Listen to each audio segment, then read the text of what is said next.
Olá, boa terça a todos. Meu nome é Rafael Itapetininga e começa agora o seu podcast Jogo Eterno. O seu podcast que trata tudo o que acontece dentro e fora dos gramados. O programa de hoje, como sempre, está recheado de polêmicas. E eu começo apresentando a vocês a minha equipe campeã. Aliás, a nossa equipe campeã. Começo com vocês apresentando o Eduardo Cruz. Fala, Edu, tudo bom? Boa terça-feira, Rafa, Léo, Leandro, ouvintes, tudo ótimo por aqui. Mais um programa aí, vamos que vamos. Perfeito. Qual o seu destaque de hoje? Meu destaque de hoje vai para a péssima rodada aí para os goleiros do trio paulista, do trio de ferro. Falha do Cássio, falha do Thiago Volpe e falha do Everton. Realmente a bruxa estava solta. Agora eu chamo Leandro Silva. Fala, Leandro, tudo bom?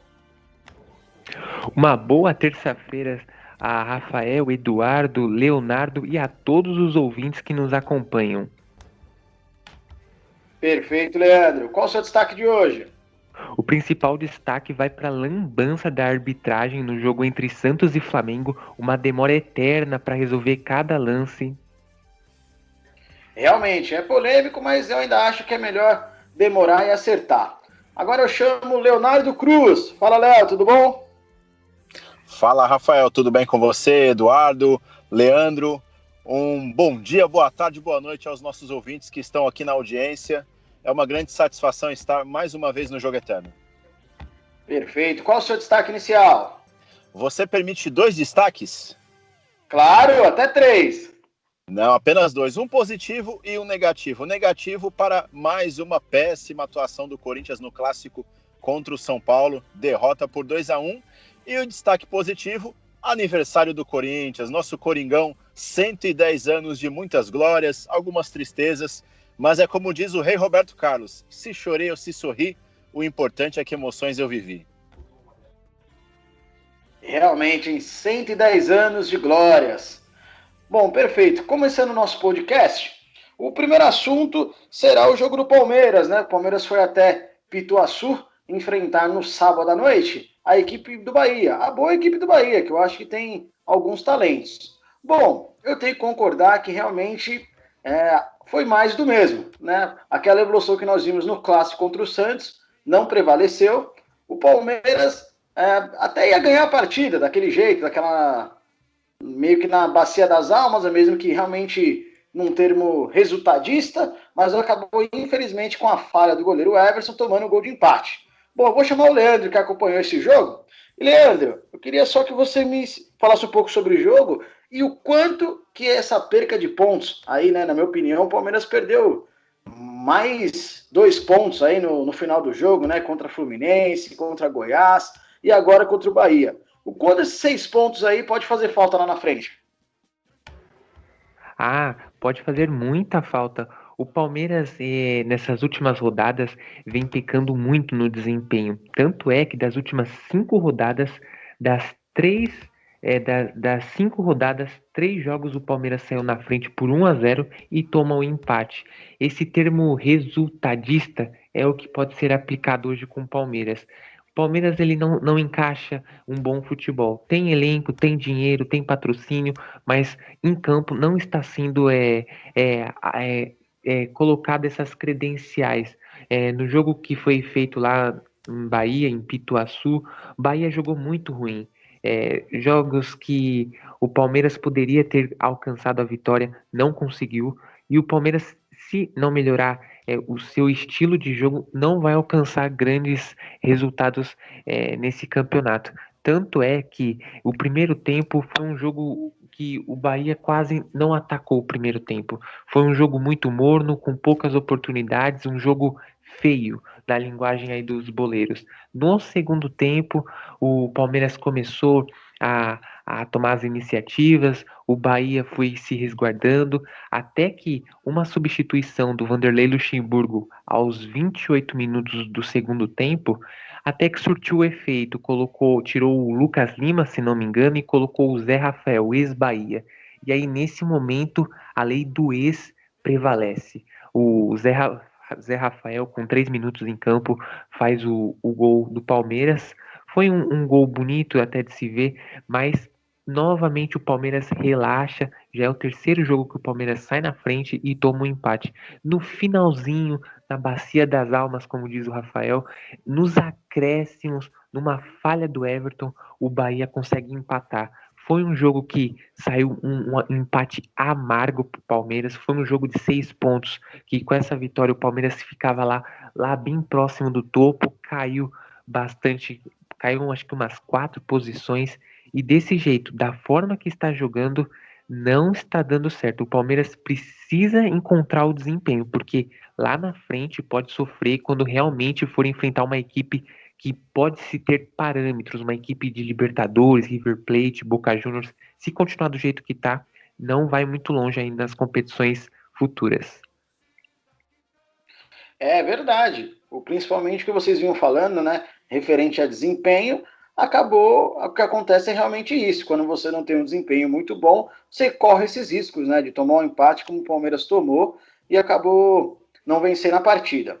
Bom, vou chamar agora o Léo. Léo, eu gostaria que você. Bom, como eu posso fazer? Vou colocar melhor para você. Apesar de o Palmeiras não estar jogando bem, eu acho que o Luxemburgo foi bem aí nas substituições, né? O quanto que esse desempenho associado a resultado é culpa do Luxa ou é culpa dos jogadores? Quem você acha aí que tem mais culpa aí nessa questão? Então, Leandro, na verdade, Leandro não, Rafael, me desculpe, na verdade é uma junção dos dois, né? Porque o Luxemburgo ele pode treinar melhor a equipe, ele deve treinar melhor a equipe, talvez ajustar de uma outra forma. A gente já vem fazendo esse comparativo de desempenho com resultado já há alguns programas. E o Palmeiras tem elementos para isso, tem jogadores que podem e devem produzir mais, tanto na parte técnica quanto na parte tática. Então eu vejo que esse desempenho ruim da qualidade de futebol do Palmeiras é uma mistura ali de Luxemburgo, de comissão técnica, também dos jogadores, porque por mais que o treinador dê as suas orientações, ele tem o trabalho tático, cabe ao jogador dentro de campo também demonstrar o seu futebol, ser um pouco mais independente, não ficar mais somente naquele quadradinho, sabe? O treinador passou que é A, B e C, eu vou fazer A, B e C. Não, tem um momento que você tem que dar um drible, tem que partir para uma jogada individual, tem que tentar algo diferente, sair daquela mesmice. Então eu vejo que é uma junção dos dois, tanto da parte do treinador, que como você falou, ele mexeu bem durante a partida. Só que o Palmeiras, se ele mexe bem durante a partida, significa que começou errado, começou com algo que não estava legal. Então é uma série de coisas aí que tanto o professor Luxemburgo, a comissão técnica, eu ia falar, pô, fechou, olha que beleza, é o costume, né? Quanto os jogadores precisam ter uma sintonia melhor, até porque é como o Leandro disse, se o Palmeiras quer conquistar coisas maiores, vai ter adversários mais difíceis lá na frente. Então precisa demonstrar um futebol melhor, precisa ser mais convincente. Ganhou o Paulista, é bem verdade, jogando mal, principalmente nas finais contra o Corinthians. Tem uma pontuaçãozinha razoável aí no Brasileiro, mas o Palmeiras precisa jogar mais, precisa ser mais contundente, precisa ser mais Palmeiras. O investimento não é só por resultado, o investimento é por bom futebol. E é isso que ainda precisa aparecer no Palmeiras. Perfeito. Realmente, essa eu tenho que não dar o braço a torcer, mas concordar com você que realmente essa falta de desempenho acabou se refletindo no resultado. Então, como eu vou mais pelo resultado, eu acabo tendo que colocar a razão realmente no que você disse, porque ali foi falta de desempenho mesmo. Nessas partidas o Palmeiras poderia ter feito e tomou o gol logo nos minutos finais das partidas. Realmente é complicado, precisa de mais atenção. Du, eu queria saber de você, o Scarpa vem sendo sondado aí, né? E você já se demonstrou não um fã do Scarpa, mas acredita que ele poderia resolver. E, aliás, deu uma assistência no último sábado, né? Bom, o Palmeiras pensa em 6 milhões de euros, né? Que foi o que ele pagou pro Fluminense pelo Scarpa, né? Na época dava 23 milhões e meio. Hoje, convertido, daria 39 milhões. Você não acha que o Palmeiras está pedindo demais, que 4 milhões dava para liberar o Scarpa, ou você ficaria com ele? E comente um pouco sobre o jogo. Rafa, 6 milhões hoje pelo Scarpa é muito dinheiro. Na época, primeiro por dois fatores. O primeiro que você citou, que o euro já subiu a taxa do câmbio, já é outro valor. Antes era um, hoje agora é outro. E o segundo e mais importante é que quando o Scarpa foi comprado pelo Palmeiras por 6 milhões, o Scarpa estava no auge da parte técnica e da sua carreira de futebol, jogando muita bola no Fluminense, era o cara do time, era o melhor jogador do time do Fluminense, era que batia falta, escanteio, pênalti, tarja de capitão, então ele era o cara do time. Hoje, ele não é o cara do time e sequer ele está em alguma fase boa no Palmeiras. Aliás, ele sequer chegou a ter uma fase boa no Palmeiras. Então, 6 milhões é muito pelo Scarpa hoje. Isso muito por culpa dos treinadores do Palmeiras, que passaram lá no Palmeiras e não deram as oportunidades que ele merecia. Porque não adianta você jogar o Scarpa para jogar um jogo de titular e depois você deixar ele 4 jogos no banco. Então, assim, ele não teve a sequência, ele não conseguiu render no Palmeiras, ele se queimou no Palmeiras por causa daquele pênalti no Brasileirão do ano passado contra o Corinthians, o Pacaembu, que ele perdeu. Isso daí é nítido. Então, assim, eu não pagaria esses 6 milhões no Scarpa e nem os 4 milhões que você falou, Rafa. Eu não pagaria, não. Hoje no Scarpa, aí, se eu desse 2 milhões e meio, já tava de bom tamanho. Porque ele não joga. Ele é bom jogador, mas ele não tá jogando. Ele jogou sábado, deu assistência no gol do Zé Rafael, lei do ex, né, que nunca falha. Mas, assim, 4 milhões, 6 milhões, 5 no Scarpa hoje é muito dinheiro. E o Palmeiras ele tem que entender. Pode falar, Rafa. O problema é que já foi oferecido 4 milhões e o Palmeiras já recusou. Já foram oferecidos 4 milhões de euros. Se foi oferecido, o Palmeiras deveria pegar esses 4 milhões, embalar o Scarpa, colocar uma fitinha em cima, pegar, levar ele até o aeroporto. Foi para o Almeria da Espanha, correto? Que ofereceu os 4 milhões? Ou foi no Catar? Não, no Catar. Pega o avião, ó, pega um jatinho oficial aí do Palmeiras, aí, ó, freta e vai direto para lá e leva ele embora. 4 milhões de euros, o Palmeiras não vai conseguir mais por ele. Se o Palmeiras não vender agora pelos 4 milhões, não adianta, que não vai conseguir vender por mais. Aqui no Brasil, então, ninguém vai pagar. Na América do Sul, ninguém vai pagar. Na Europa, ninguém vai pagar. Pode falar. Só para dar a informação de forma correta, Oriente Médio, na verdade. Oriente Médio. Fica que é o Catar. Deve ser aquele, os homens do dinheiro. China, Japão, por aí. Então, exato. Assim, vende. Se já ofereceu, vende. Vende porque não vai conseguir os 6 milhões. Até porque a taxa de câmbio é outra, igual você falou. Os 6 milhões do passado não são os mesmos 100 milhões de 2020. Tem a pandemia que quebrou diversos clubes, diversos times. Então, assim, aproveita a chance. Porque não vai ter outro igual.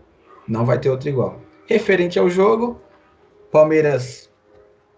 Eu vejo que o Bahia jogou melhor do que o Palmeiras. Rodriguinho, parece que ele tem uma cisma com o Palmeiras. Ele não pode ver o Palmeiras que ele quer dar caneta, que ele joga muita bola. Um bom jogador. O Palmeiras saiu atrás do marcador, que o Bahia fez um gol, aí foi anulado no VAR. Aí depois o Palmeiras abriu o placar com o Zé Rafael. É aquela, lei do ex, dificilmente a lei do ex vai falhar. No jogo de sábado aí não foi diferente. Uma bela jogada do Scarpa, que eu falo que tem que ser titular, mas o Luxemburgo é teimoso, que é o único meia que entra na área. Quando ele deu passe, ele estava dentro de onde? Dentro da área, o Gustavo Scarpa. Quando o Lucas Lima joga, eu não vejo o Lucas Lima estar dentro da área. E o Rafael Veiga, muito menos. Bahia, ele foi melhor na partida, Palmeiras não foi tão bem assim. O Luxemburgo persiste e insiste no Bruno Henrique, que não está jogando bem. Sacrificou o Gabriel Menino, colocando o Gabriel Menino numa posição que não é a dele, para poder manter o Bruno Henrique no time titular. Então, assim, ele tem que parar de ser teimoso, porque ele vai acabar se queimando com essa teimosia dele. E o Everton, a pior parte do jogo não foi nem o jogo, foi o pós-jogo, que é a entrevista do Luxemburgo, que ele falou que o Everton foi muito bem sair do gol, no gol do Bahia, que ele levou azar, que ele deu soco, a bola parou no pé do Marco Antônio, que fez o gol. Ele levou azar ou ele foi muito mal no lance? Ele falhou naquilo ali. Um goleiro de seleção olímpica, campeão com a seleção olímpica, campeão paulista agora no mês passado, pegando pênaltis na final, 2 pênaltis ele pegou. Não pode sair daquele jeito numa bola que não estava nem na entrada da pequena área, a bola já estava A bola estava no bico da grande área, ele saiu ali dando soco, tinha três zagueiros do Palmeiras, se eu não me engano. E ele saiu ali para quê? Todo bananado. Então foi a falha do jogo, do grande Everton, que é um bom goleiro, mas tem suas falhas também, como todos. Perfeito, realmente foi falha, né? A verdade é que ele faz essa saída muito bem, né? O Everton vem passando por um momento maravilhoso, mas é aquilo, falha, não tem jeito, acontece. Bom, agora eu vou pedir licença para vocês para a gente pular o clássico. Eu acho que o clássico vai estar mais recheado de assunto e já ir para o jogo do Santos, né? O Santos recebeu o Flamengo na Vila Belmiro e acabou perdendo a partida por 1-0. Só que eu gostaria de fazer uma ressalva. Eu acho que foi um dos melhores jogos que eu vi aí do brasileiro. Eu acho que o Santos jogou mais que o Flamengo, acabou fazendo 2 gols, né, que foram anulados ali, na minha opinião, de forma correta, né, pelo VAR, mas tem gente que acha que não. Mas eu queria ressaltar, né, a demora do VAR. Porém, eu acredito que é melhor demorar e acertar do que errar, na verdade, né? Então eu queria fazer essa ressalva, acho que o Santos jogou bem, parece que o Soteldo voltou a jogar bola, né? Foi um dos melhores na partida, na minha opinião, e é isso. Eu só gostaria aqui de ressaltar também, e já fazer a pergunta para o Leonardo, que o Uribe acabou rescindindo o contrato, né, com o Santos. E aí eu queria saber de você, Léo, se foi uma boa, não é, se deixaria mais tempo, e comente um pouco sobre o jogo. Então, na verdade, o Uribe nem chegou ao Santos, né? O Uribe, que era um centroavante que não agradava muito a torcida do Flamengo, foi preterido pelo Flamengo e o Santos apostou. O Santos precisava de um jogador de área, precisava de um centroavante, até insistiu um pouquinho no início com o Uribe, mas depois abriu mão, viu que não ia ter jeito mesmo.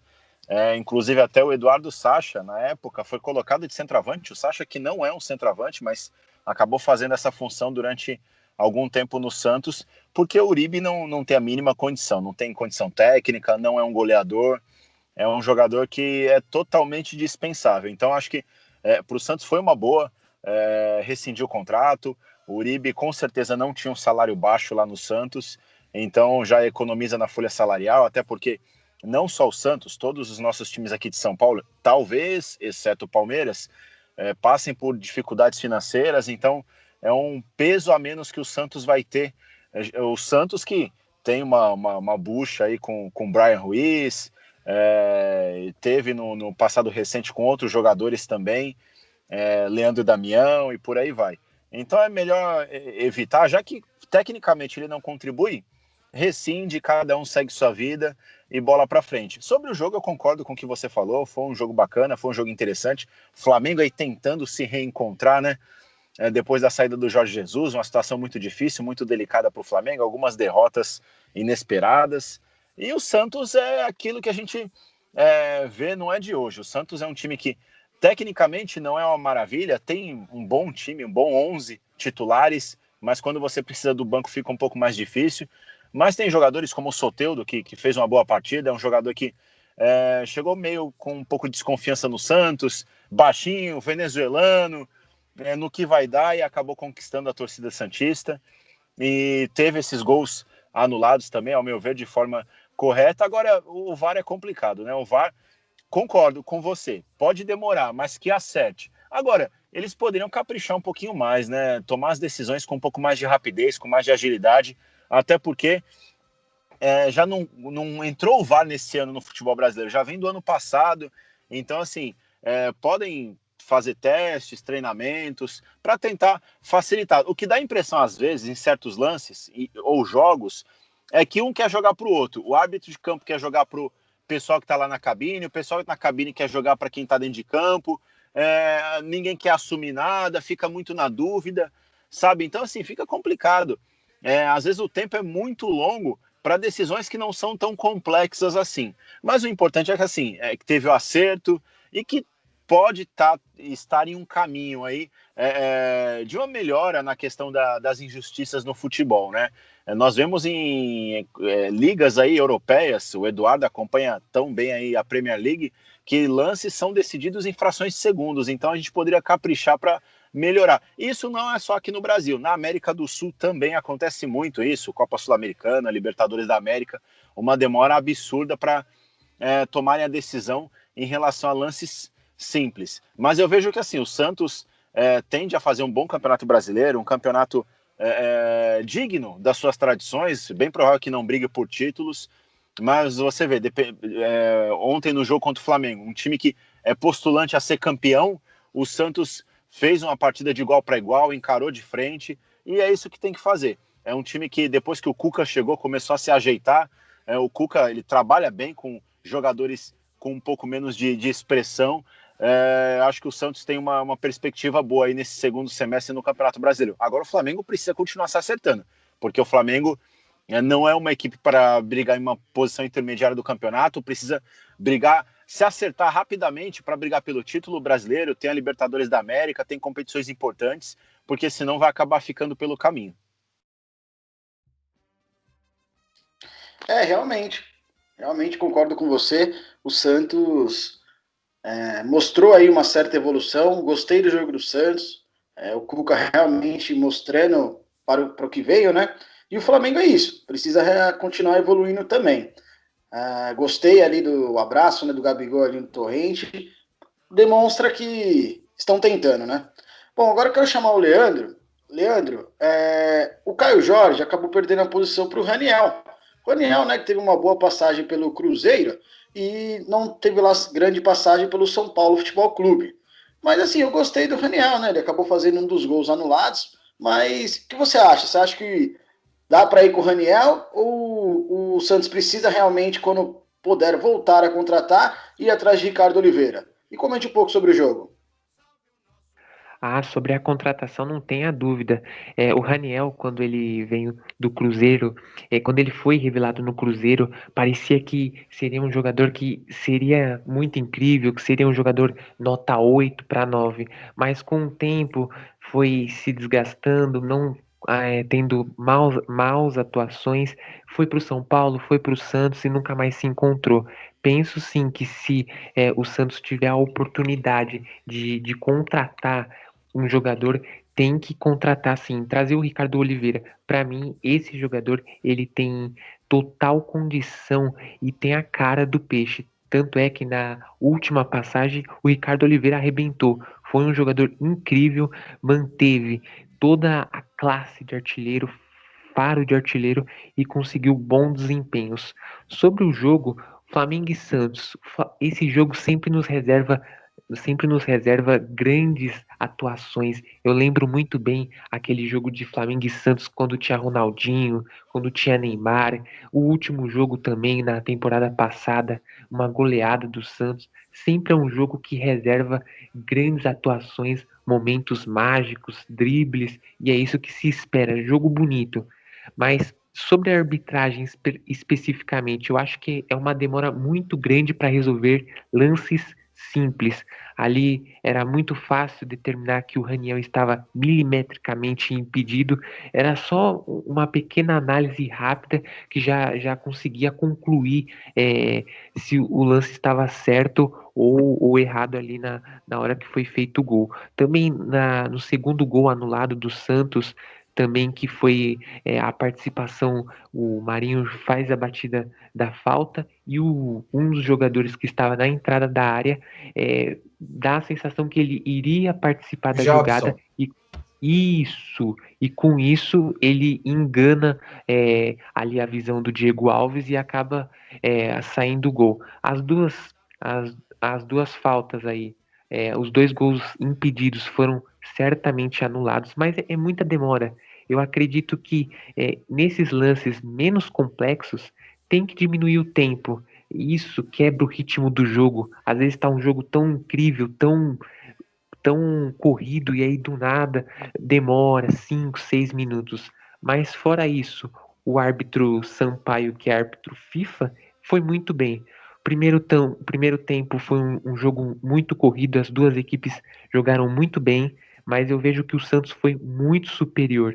O Soteldo deu muito trabalho ali naquela lateral pro René, também pro Isla. Pensa num baixinho que deu problema ali naquela lateral ali. Os marcadores do Flamengo tiveram muita dificuldade para poder segurar aquele baixinho.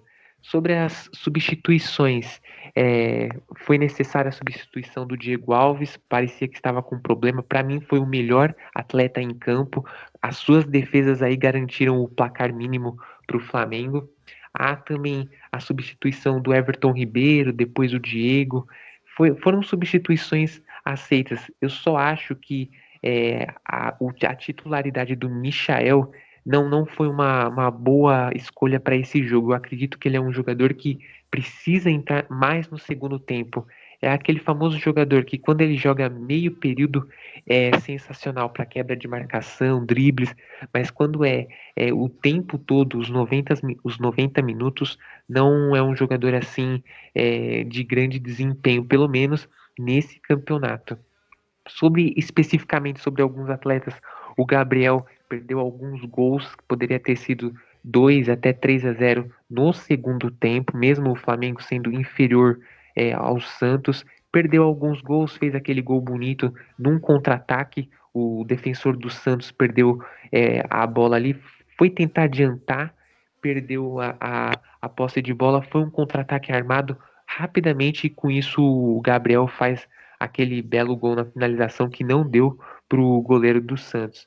Detalhe também muito interessante, Marinho, sensacional. Ele me lembra muito, lógico, guardada as devidas proporções, o Robin. Cortava para a esquerda, batia, sempre finalizando muito bem para o gol. Robin, quando batia para o gol, cortava aquela para a esquerda, geralmente era a caixa. E o Marinho, ele faz muito bem esse tipo de lance. Cortou, finalizou e deu muito trabalho ali para o Diego Alves. As considerações finais: o Santos foi muito superior, apesar de, para mim, hoje é a equipe que mais joga bem, porém é a que menos está tendo resultados. Só está à frente do Santos e atrás do Palmeiras e do São Paulo em questão de desempenho. O Flamengo agora vai jogar em Pituaçu contra o Bahia e vamos ver aí os confrontos dessas duas equipes aí para a próxima rodada. Compreendi. Realmente ali a jogada do Marinho no primeiro gol anulado do Santos, do Raniel, foi uma jogadaça. Realmente. Rolou aí um burburinho, uma sondagem aí, que talvez o Santos já esteja conseguindo arrumar, né, o seu imbróglio lá com o Hamburgo, e foi oferecido o Elias. O Elias foi oferecido, né, tá sem clube, tá sem contrato, foi oferecido ao Santos. Você acha que o Elias ainda dá um caldo? Cairia bem pro Santos? Olha, o Elias que tentou uma negociação com o Goiás aí, mas não avançou. Goiás que também oficializou a contratação do Edilson, ex-lateral direito, do Corinthians e Grêmio. O Elias caberia sim, cara, porque esse time do Santos aí, ele não é bom. Você tem os 11 titulares, mas aí se sair um titular, entra quem no lugar? Então, eu vejo a contratação do Elias para o Santos. Não vai ter custo, né? Porque o Elias está sem clube, sem contrato algum. Só vai ter custo com os salários, direitos de imagem, luva, essas coisas. Eu apostaria sim. Porque por mais que ele tenha uma certa idade avançada, mas ele é um bom jogador. E para essa equipe do Santos, para o estilo de jogo do Santos, o Elias ia caber muito bem. Porque quem é que faz aquele papel que o Elias faz no jogo, ali na equipe do Santos? Você não tem um. Você tem um meio campo ali com o Alisson, que é o cabeça da área. E quem que é o segundo volante do Santos? Pituca? Beleza, mas o Pituca não tá jogando bem. E o Elias, ele é mais ofensivo que o Pituca, meu modo de ver. O Elias chega mais na área do que o Diego Pituca. Então eu acho que seria um bom reforço, até porque o Diego Pituca é um bom jogador, mas às vezes por você ser um bom jogador em um elenco fraco, que você sabe que não tem a concorrência no banco, você acomoda. Você fica, eu vou jogar de qualquer jeito aqui, eu vou jogar mal esse jogo, ou tal jogo eu jogo bem, eu sei que eu não vou sair porque eu sou cativo aqui, porque não tem ninguém no banco para suprir o que eu faço aqui. E eu acho que o Pituca ele tá acomodado ali no time do Santos. Por mais que o Jobson jogou, mas o Jobson não é a mesma posição do Diego Pituca. O Jobson, ele é um primeiro volante, mas ali briga com posição com o Alisson. Mas assim, eu apostaria no Elias sim. Ia ficar um meio campo legal ali, ó. O Alisson, o Elias, Sanches. Ia ficar um meio campo da hora, eu apostaria. Tem certa idade, mas eu apostaria da mesma forma que o Santos está querendo apostar no Ricardo Oliveira com 41 anos. Para ser 39 anos para ser o centroavante. É uma aposta válida e muito válida. Eu sempre penso assim, quanto mais experiente o centroavante for, melhor ele é. E o Ricardo Oliveira já provou que ele é um baita de um centroavante. Onde ele passa, ele faz gol. São Paulo, Santos, Betis, Atlético Mineiro, Seleção Brasileira. Onde ele passa, ele guarda. Então, assim, eu apostaria no Elias e se conseguir resolver com o Hamburgo, traria Elias, traria Ricardo Oliveira e ainda pensaria aí para trazer mais um lateral esquerdo aí, porque o que o Felipe Jonathan fez no jogo de domingo, pelo amor de Deus, Felipe Jonathan, você tem que ficar trancado no CT do Rei Pelé, dentro de um quarto, banhando de gato morto até o gato miar, porque não é brincadeira aqui que o lateral esquerdo do Santos fez. Fez um golaço aí outro dia, e no jogo contra o Flamengo ele deu uma pane mental nele, que ele foi bater o escanteio, recuou para trás e deu o gol pro Flamengo. Então, assim, o Santos precisa de qualquer tipo de reforço, desde que tenha qualidade. E o Elias já provou que tem a qualidade e tem aquilo que todo jogador precisa ter: o cheiro de título. Por onde ele passa, ele ganha. Foi assim no Corinthians, foi assim no Atlético Mineiro, foi assim no Sport de Portugal. Então, assim, eu traria. Compreendi. Eu acabei não te perguntando sobre o jogo. Gostou do Santos?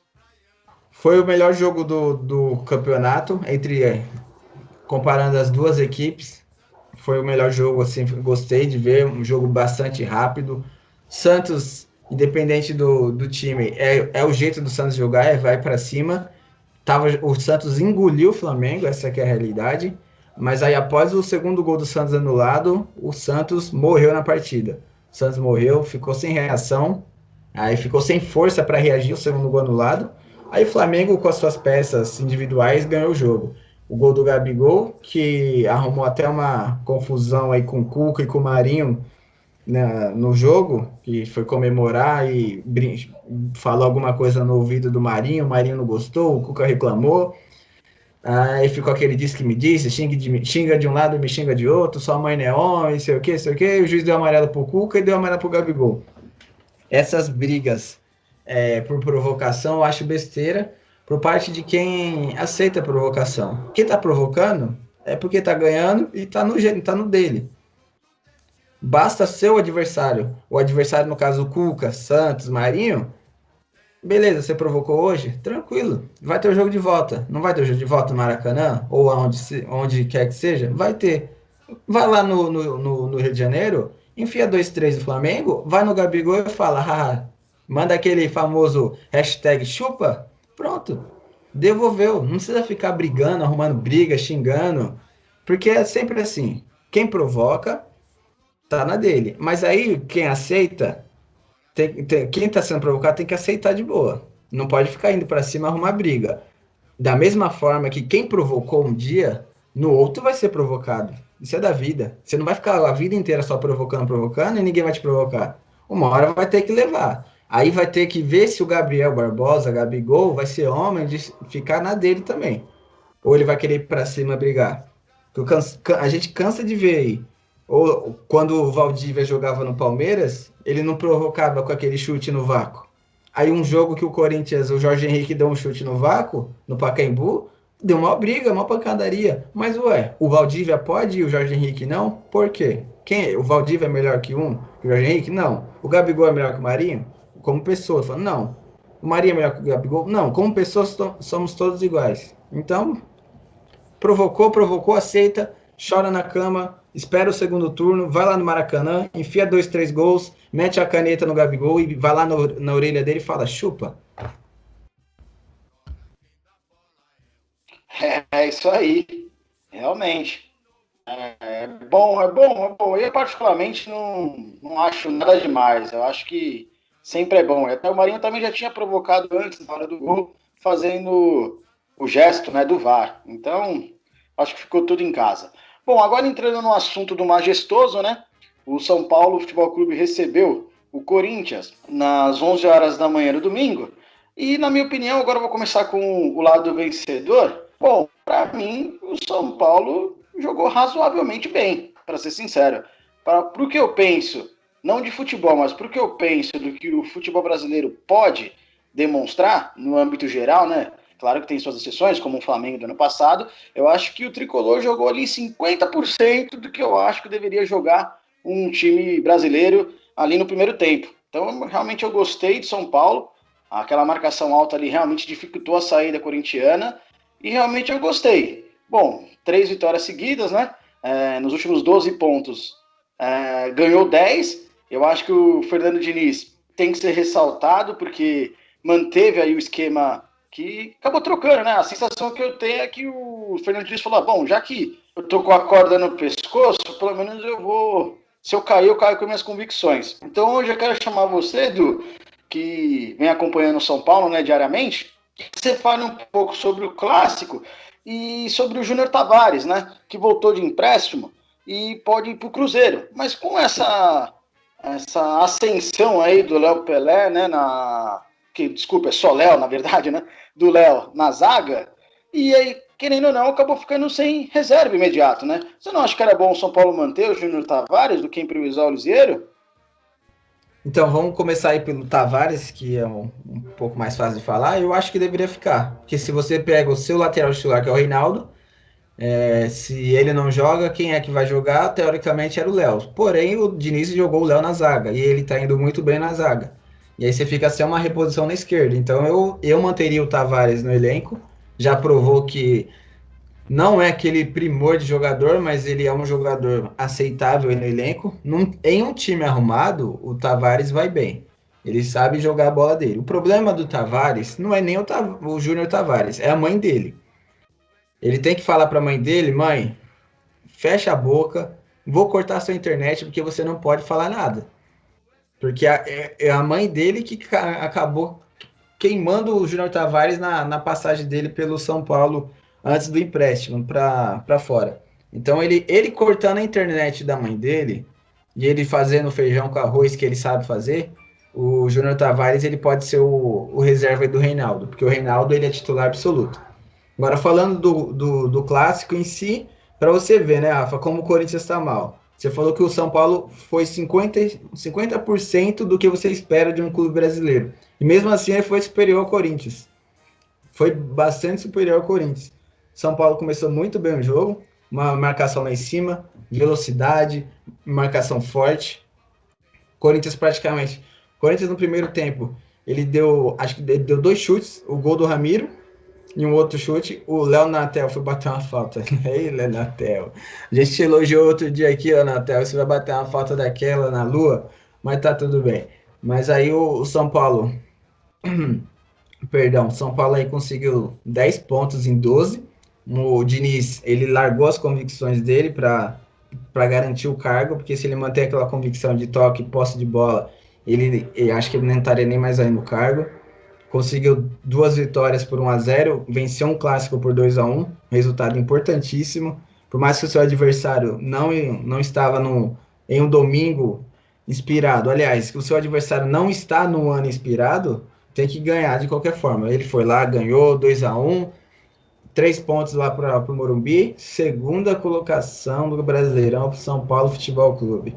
Quem apostaria nessa segunda colocação do Brasileirão com 13 pontos após a eliminação para o Mirassol, após a rescisão de contrato do Pato, uma briga interna por causa da eleição, um monte de coisa. Quem apostaria nessa segunda colocação do São Paulo no Brasileirão neste momento? Acho que nem o próprio torcedor de São Paulo. Nem o próprio torcedor de São Paulo. Briga com o treinador e briga com o dirigente, pede a cabeça do Lugano, do Raí, do Pássaro, pede a cabeça do Diniz, e tá lá o São Paulo, segundo colocado, 3 pontos, gol da vitória aí do menino Brenner, que aí o ano passado estava emprestado para o Fluminense, e o Fluminense não quis devolvê-lo, ele tá de volta aí no Tricolor, fez o gol no último minuto praticamente, 50 minutos de jogo. Então ele garantiu a vitória. São Paulo tá ganhando força. Agora vamos ver aí na sequência do Brasileirão se o Tricolor vai conseguir manter aí essa segunda colocação ou até passar aí o Internacional. Tem uma parada duríssima na quinta-feira, às 20 horas, Mineirão contra o Atlético Mineiro. Atlético Mineiro aí que tá dando uma bambeada aí uma bambeada, ó, perdão. Tá dando uma baqueada no Campeonato Brasileiro, mas aí vamos ver se o São Paulo vai fortalecido para esse jogo aí. Nesse estilo de jogo, com o Léo na esquerda, na defesa, tá dando bem. E Diego Costa, cara, Diego Costa é um baita no zagueiro, velho. Diego Costa é um baita no zagueiro. Que menino que tem um futuro, cara, muito bom, porque ele é um baita do zagueiro, ele anulou o Jô, literalmente, ele colocou o Jô no bolso no domingo, o Jô não viu a bola, ainda ficou nervoso, deu um soco no menino, mas assim, o Diego Costa é um baita do zagueiro, Bruno Alves. O Bruno Alves é assim, o Arboleda era o bom da dupla de zaga, Arboleda e Bruno Alves. Então, assim, a gente sabe que quando tem um zagueiro que é muito bom ao outro, ele acaba erguendo o outro jogador. Como o Arboleda era o bom da situação, e o Arboleda tá numa fase péssima, depois da foto com a camisa do Palmeiras, ele não é mais o mesmo jogador, o Bruno Alves voltou a ser o Bruno Alves. E esse é o Bruno Alves, por isso que ele perdeu a titularidade. Porque o Arboleda não tá mais jogando bem, e aí automaticamente o Bruno Alves cai, porque ele não é bom jogador. Ele é um jogador medíocre. Medíocre e mediano. Então, assim, Diego Costa não pode mais sair dessa zaga aí, ao meu ponto de ver. A não ser que o Diniz aí enxergue outra coisa. Mas o São Paulo é esse aí. Perfeito. Leandro, teve uma sondagem não, na verdade, né? Teve um jornalista da Jovem Pan, né? Que noticiou no seu Twitter que talvez o Arboleda possa ter o destino no Corinthians. O que você acha sobre o Arboleda no Corinthians e comente sobre o momento de São Paulo? Antes, eu só gostaria de dar um adendo. O São Paulo continua com a série. Saia do São Paulo e ganhe título, porque é impressionante. Eu não tô lembrado quantas temporadas o Everton ficou aqui no São Paulo. Alguém tá lembrado, mais ou menos? Desde 2016, 4. Perfeito. 2 semanas de Grêmio, já ganhou um estadual. É impressionante a fase do São Paulo. Precisa mudar urgentemente, porque senão essa série aí vai alcançar longas temporadas. Saia do São Paulo e ganhe títulos. Sobre o interesse do Corinthians no Arboleda, não vejo um jogador, um zagueiro assim com tanto brilho. Se o São Paulo conseguir fazer uma venda desse jogador, faça um lacinho de presente e envia, porque o São Paulo, eu acredito que tem outros bons zagueiros que possam estar nessa posição.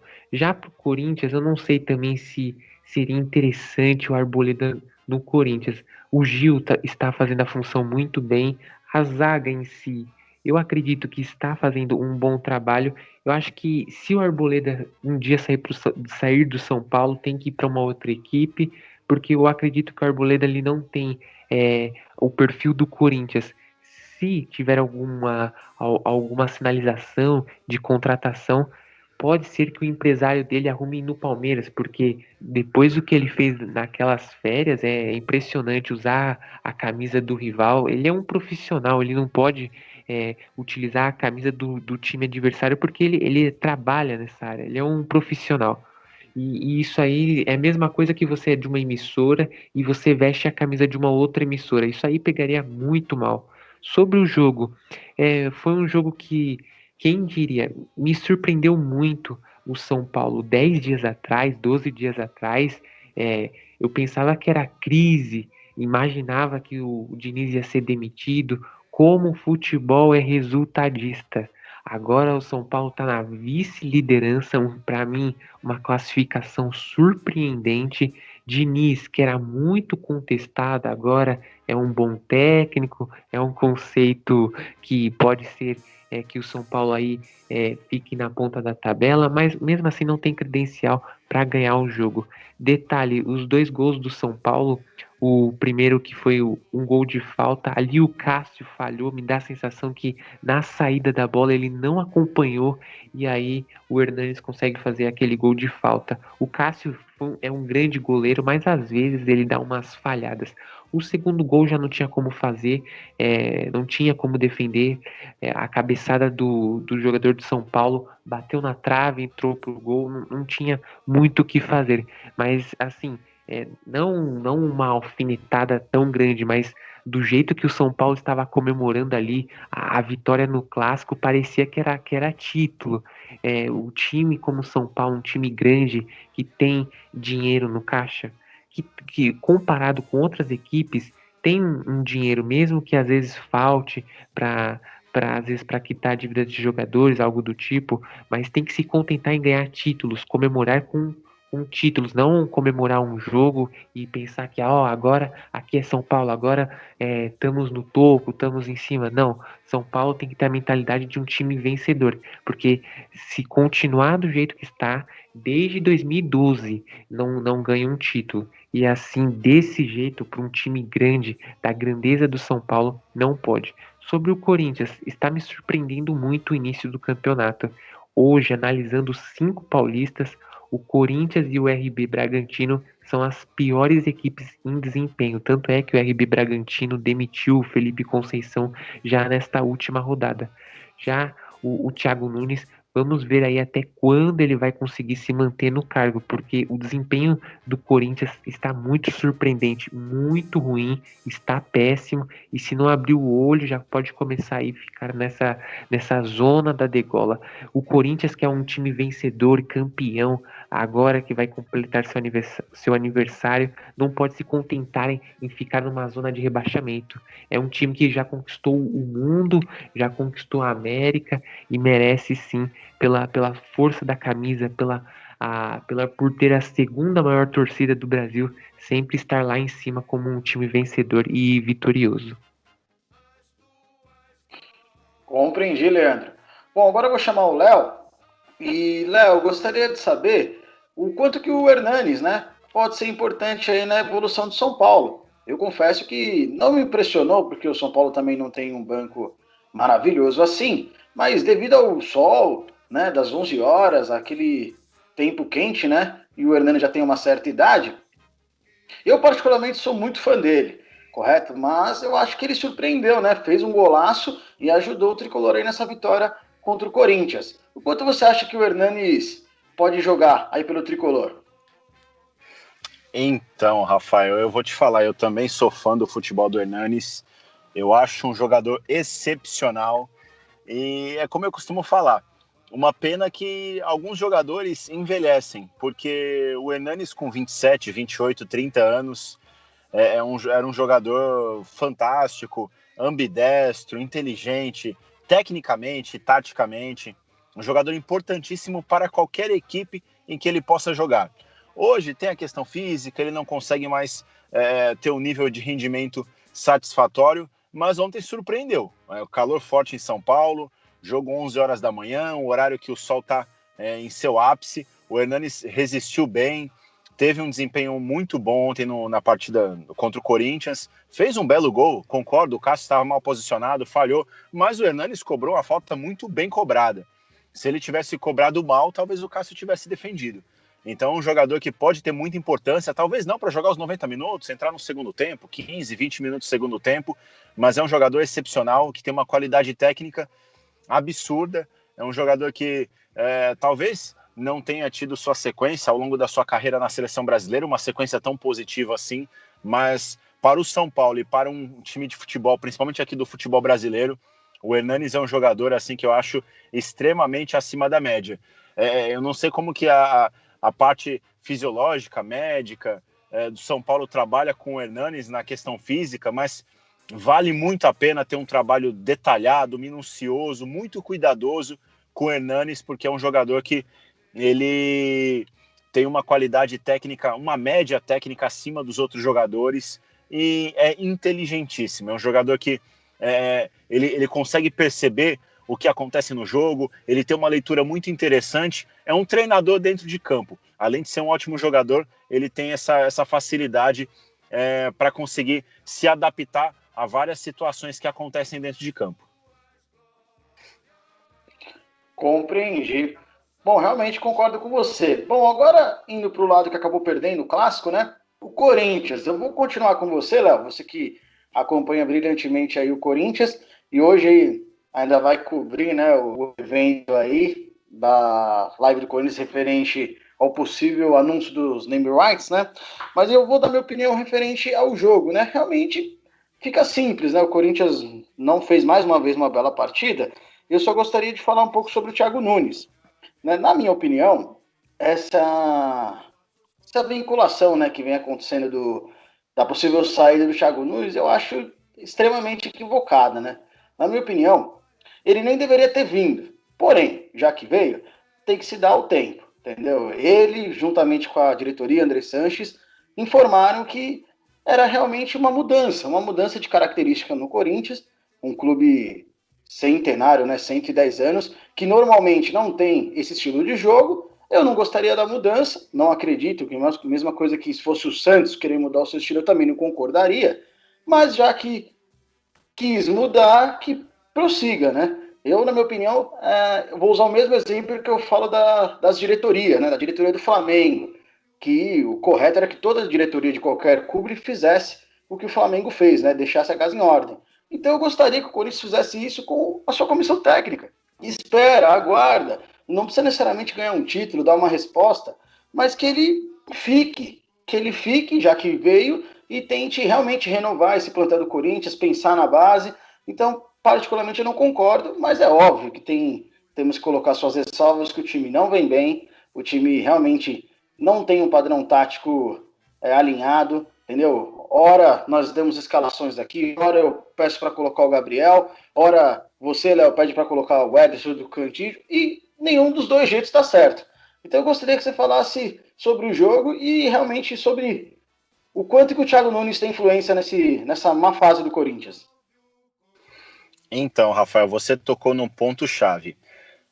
Ora coloca Ederson e Cantillo, ora coloca Gabriel, ora coloca Leonatel, Luan no meio, Arauz. Ele está tentando fazer de várias formas e não está surtindo efeito.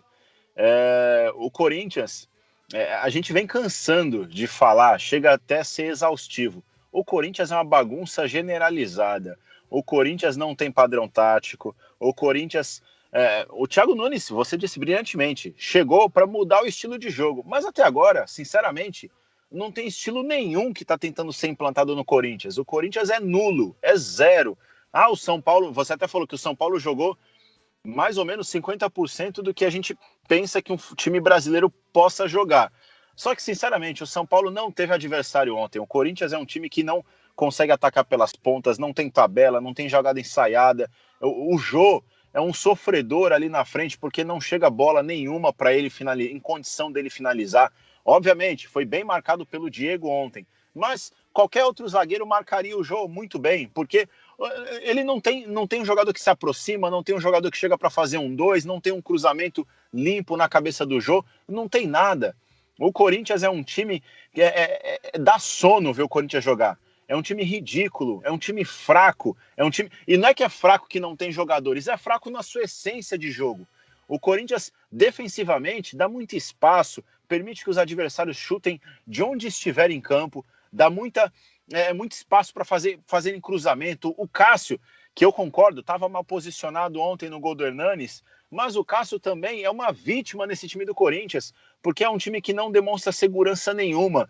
Empatou o jogo, pode ter certeza que em algum momento o adversário vai criar chance para vencer, como o São Paulo venceu ontem e como o Fortaleza poderia ter vencido na quarta-feira. É que o Fortaleza falhou no finalzinho, mas poderia ter feito o segundo gol e ter vencido, sim, o Corinthians. O Coritiba, que foi o time que o Corinthians venceu, o único time que o Corinthians venceu no campeonato, levou muito perigo naquele primeiro tempo que terminou 1-1.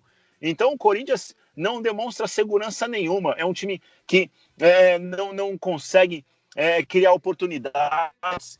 Cria uma, cria outra. Cria mais uma no segundo tempo. Pô, é muito pouco, é muito pobre. Sabe, não dá, não tem condição. O Thiago Nunes tem muitas responsabilidades em relação a esse péssimo futebol que o Corinthians apresenta.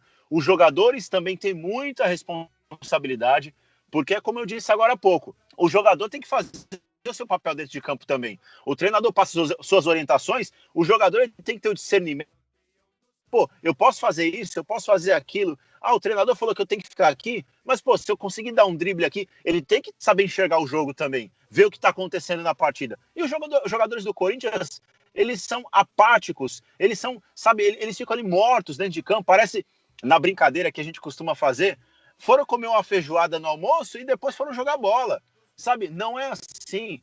Eles precisam demonstrar maior futebol, precisa ter um entrosamento rápido, senão o Corinthians vai lutar contra o rebaixamento. Será que é isso que eles querem? O Corinthians tem 5 pontos. Eu até costumo brincar, todos os times precisam ter aquela primeira meta de somar 45 pontos. Faltam 40. Será que o seu Corinthians vai conseguir fazer esses 40 pontos e se livrar do rebaixamento no ano dos 110 anos? É complicado, tá difícil a situação.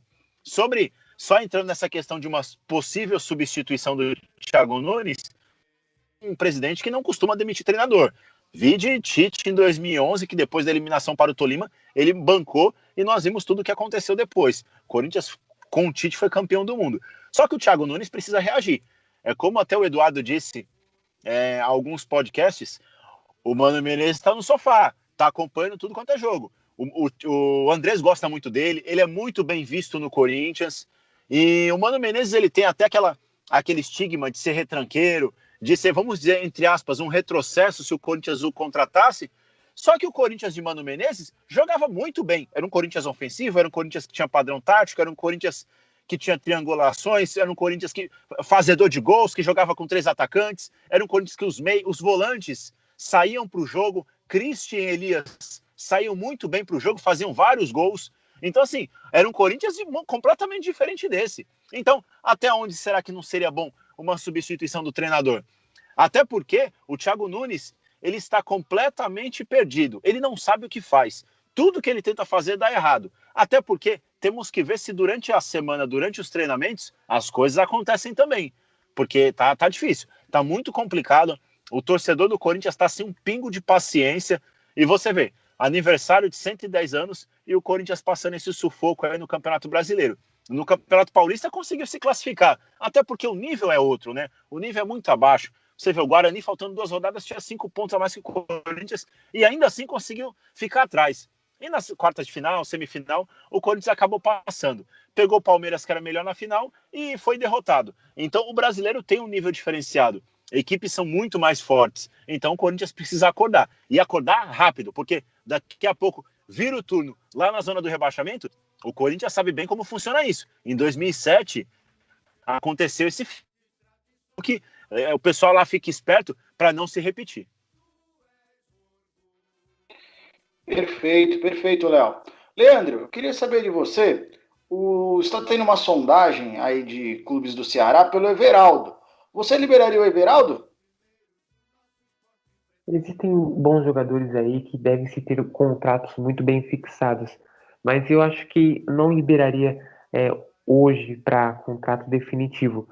Se caso for para o empréstimo, seria até interessante dar uma rodagem, porque às vezes existem alguns jogadores que não têm tantas oportunidades no time principal, e uma forma de poder dar mais oportunidade é cedendo por um empréstimo, tanto para uma equipe de Série A, Série B. Se caso ele não ser um jogador tão utilizado, apesar de ter uma qualidade, pode ser que seja interessante, mas não como um contrato definitivo, mas sim como contrato de empréstimo.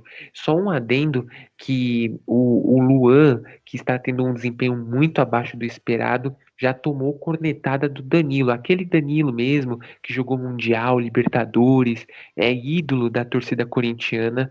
Em uma entrevista a uma emissora, ele disse que o Luan pode ser que ele esteja sentindo o peso da camisa, porque a cobrança que é no Grêmio não é a mesma cobrança aqui no time paulista, que é o Corinthians. Então, se o Luan ele não acordar, não mostrar aquele bom futebol, vai perder a sua titularidade para o Arauz. E eu acho muito interessante o Corinthians tentar contratar um zagueiro, um lateral que seja a sombra do Fagner, e esses jogadores que não estão sendo muito utilizados, emprestar eles, ceder eles para outras equipes, para ver se eles conseguem melhorar o desempenho de futebol e até uma forma de dar oportunidade para a garotada que às vezes não é utilizada na equipe titular. Perfeito, Leandro. Du, eu queria saber de você que os salários do Corinthians estão atrasados, né? Os salários dos jogadores. No jogo, pelo Campeonato Paulista, né? Assim, no primeiro jogo que retomou, né, o futebol, a diretoria acabou pagando, né, na véspera do clássico, alguns meses, não tenho informação correta se foram alguns, foi um mês só de salário atrasado. E não aconteceu isso no jogo contra o São Paulo. Você acha que esse mau desempenho do Corinthians tem a ver com isso? Não, eu acho que não, Rafa. Até porque o Corinthians soltou uma nota que os salários vão ser pagos nessa semana aqui, no decorrer dessa semana. Até porque tem o dinheiro do Carlos Augusto, que vai chegar por completo, né? Que o Monza pagou à vista, o Carlos Augusto, esse dinheiro vai entrar nessa semana. Assim que esse dinheiro entrar, o Corinthians já vai acertar o parte dos salários que estão em atraso com os jogadores. E eu acho que esse caso de salários atrasados interferir no jogo, no Corinthians em si, pelo menos com essa gestão, não vejo assim. Porque o ano passado não, perdão, 2017 teve salários atrasados, foi campeão. 2018 teve salários atrasados, foi campeão. 2019, a mesma coisa. Então, assim, eu não vejo o salário em atraso o fator principal para o mau rendimento do Corinthians nas partidas. Eu vejo assim uma falta de vontade de alguns jogadores, que não é nem falta de vontade, é falta de técnica para jogar no Corinthians. São jogadores que não podem vestir essa camisa. A gente pode citar diversos aqui, muitos, por exemplo. O Everaldo, que você falou agora aí com o Leandro, é um deles. E o Everaldo tem aí a sondagem dos clubes do Nordeste, que você falou, mas o Cruzeiro parece que está bem interessado no Everaldo, e o Cruzeiro colocou até à disposição atletas que ele não estava utilizando para fazer uma possível troca com o Corinthians. Foi até jogado aí no ar o nome do zagueiro Dedé, que está encostado, não joga há muito tempo, contusão, problemas de brigas aí que o ano passado do Cruzeiro, aquelas panelinhas, o Dedé estava envolvido. Então, assim, o Cruzeiro colocou à disposição alguns jogadores, parece que o Dedé está na lista. E vai do Corinthians, né? Se vai aceitar ou não essa troca aí do Everaldo com algum jogador do Cruzeiro. Eu tentaria, porque o Everaldo já teve as oportunidades dele e não correspondeu. Então, assim, tem outros jogadores aí que estão no Corinthians que não podem vestir a camisa do Corinthians. Gustavo Mosquito fez gol outro dia no Curitiba, mas não dá, é muito fraco, não serve para jogar no Corinthians. O Avelar, ele não foi bem no Corinthians na lateral, e ele tá na zaga agora, ele não está jogando bem. Muita gente critica só o Sid Clay, porque o Sid Clay não volta, porque tá gordo, é Sid Bacon, é Sid aquilo, mas ninguém tá percebendo que as bolas, quando vão alçadas na área, todas que vão em cima da Avelar, ele não pula nenhuma. Ele não pula. Ele tá parecendo, sabe quem na zaga? O zagueiro Henrique, que saiu do Corinthians no ano passado, que jogou em 2018. É igualzinho, o Henrique também não pulava na bola. A bola vinha no alto, ele não pulava. Então, assim, o Avelar não pulou na final do Paulista, Luiz Adriano fez o gol. O gol do Fortaleza, a bola passou na frente do Avelar, ele não colocou o pé, não fez absolutamente nada, ele ficou olhando. O gol agora contra o São Paulo, o segundo gol, o Gil estava marcando o Pablo no primeiro pau, e o Brenner chegou sozinho nas costas aí, na frente do Avelar, o Brenner não precisou nem pular na bola. Então, que zagueiro é esse que espera a bola chegar no pé ou na cabeça dele? Muito pelo contrário, ele tem que atacar a bola, não tem que esperar. Zagueiro que espera vai ser o atacante, vai se sobressair na maioria das jogadas na área. Então, assim, a gente tem que rever o elenco no geral. Michel Macedo não serve para Corinthians. Se a gente for ficar listando aqui, a gente vai ficar aqui até amanhã. Então, assim, a gente tem que rever o elenco. E os salários aí, acho que, eu não sei qual que é a burocracia, né, para esse dinheiro chegar nas contas, nos cofres do Corinthians, mas esse dinheiro chegar nessa semana aí. Assim que chegar, porque é foi uma baita venda do Corinthians, um milagre, hein, até estranho. O Corinthians vender tão bem assim um jogador da base. Um lateral esquerdo, vendeu por 26 milhões, correto? De reais? Se eu não me engano, foi 26, né? 26, 25. Isso, ainda ficou com uma porcentagem, né, dele. Então, vendeu 26 milhões, ficou com 40% dele ainda. O Corinthians só vendeu 60 para o Monza. Então foi assim, de todas essas negociações aí, acho que dos últimos 10 anos, acho que essa foi a melhor. Porque vendeu o William, pode falar, Rafa. Não, só queria colocar um detalhe que nessas negociações agora, né, em 2019, né, para 20, o Corinthians vendeu 180 milhões de reais entre todos os jogadores. Claro que entra Pedrinho, Júnior Urso e diversos outros jogadores, né? Então parece que a diretoria tem suas ressalvas, mas parece que por esse lado aí melhorou. Não fez um bom trabalho, mas melhorou do que vinha vindo, né? Aí tem que ver naquela, né? Vendeu 180, mas ficou com quanto desses 180? Esse que é o X da questão. A do Carlos aí foi dos últimos anos, foi a única venda que eu vi que o jogador era 100% do clube. Não tem empresário, não tem nada. É o 100% do Corinthians. Acho que nem é só do Corinthians, viu? Dos últimos 10 anos aí, eu não consigo pensar em nenhum jogador do Brasil que saiu aqui do Brasil para qualquer lugar do planeta e o clube tinha 100% dos seus direitos do passe. Eu não lembro de nenhum. Agora, só falar de Corinthians, foi a melhor venda aí do século. Porque o William foi pro Shakhtar por dinheiro de pinga. O Marquinhos foi para Roma por dinheiro de pinga. A Pedrinho, o Benfica nem pagou e já diminuiu. Então, assim, o Carlos Augusto foi o melhor. E aí o Corinthians que cola os cacos aí para ver o que vai fazer nesse Brasileirão. E o Thiago Nunes abre o olho, porque, vou repetir, o Mano Menezes está no sofá só observando. Perfeito, Du. Agora vamos de palpites, né? Eu só ia pedir para vocês só acrescentarem no jogo específico do Corinthians se vocês mandariam o Thiago Nunes embora ou não. Eu já antecipei que não, né? Então o Corinthians vai até Goiás enfrentar na quarta-feira o Goiás, às 19h15. Placar, Edu? Olha, 1-0 Corinthians. Ganhado não manda embora. Léo? Eu vou no placar magro também, 1-0 Corinthians, no sufoco. E eu demitiria assim o Thiago Nunes. Leandro? 1-0 pro Corinthians também no sufoco, gol do Jô. Também acho, 1-0. E jogo que pode ser suspense, hein? Verdade, realmente. Mas eu acho que não dá tempo, viu? Eu acho que esse jogo ele joga com efeito suspensivo. Mas eu não demitiria o técnico nem numa eventual derrota. Mas acredito que o Corinthians vence 1-0. O próximo jogo aí vai ser o Palmeiras, né? Na mesma quarta-feira, que vai receber o Internacional. Um jogaço. Edu? 2-0 Inter. Segue o líder. Léo? 2-1 Internacional. Como diz o Edu, segue o líder. Leandro? Se continuar com baixo desempenho palmeirense, 2-0 Internacional, com destaque para o Patrick e o Thiago Galhardo. Perfeito. Eu acho que o Palmeiras vence, viu? 1-0, ao estilo Corinthians. Na verdade, é o estilo Luxemburgo agora, né? Que realmente parece. O Santos recebe também, na mesma quarta-feira, o Vasco da Gama. Edu? 1-1.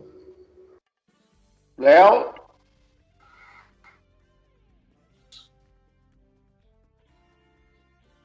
Desculpe, Léo, não ouvi. 1-0 para o Santos. Perfeito. Leandro? 2-1 para o Santos. Eu também acho que o Santos vence por 2-0. Bom, agora vamos de considerações finais, começando por você, Léo. Eu quero agradecer mais uma vez, mais uma oportunidade de participar. Mesa redonda brilhante, debate em alto nível, uma grande satisfação. E quero rapidamente parabenizar o Esporte Clube Corinthians Paulista, que tecnicamente dentro de campo não vive um bom momento, mas parabéns Corinthians pelos 110 anos de muitas glórias, muitas conquistas. É um clube dos principais do nosso país, da América do Sul e do mundo, bicampeão mundial, campeão invicto da Libertadores. Parabéns, Corinthians, que triplique, quadruplique e que venha muitas glórias e que a Fiel volte a sorrir.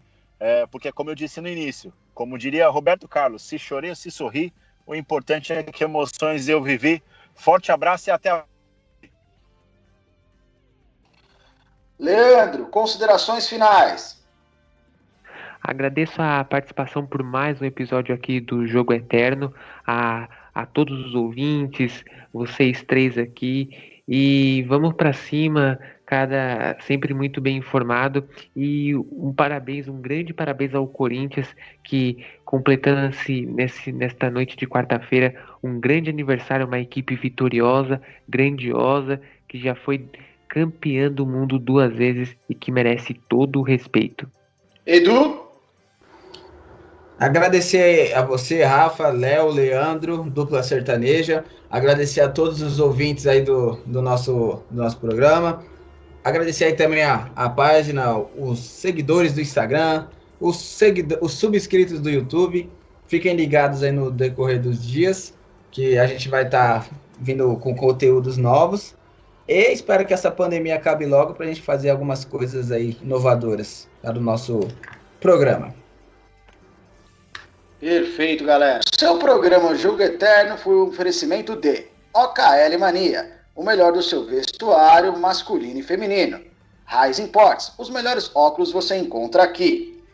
Smart Bebidas, bebidas nacionais importadas na hora que você quiser. Beba com moderação. E São Francisco Digitalizações, a sua gestão inteligente de documentos. Bom, ficando por aqui, parabéns ao Esporte Clube Corinthians, aos seus 110 anos de glórias. Um grande abraço e até mais!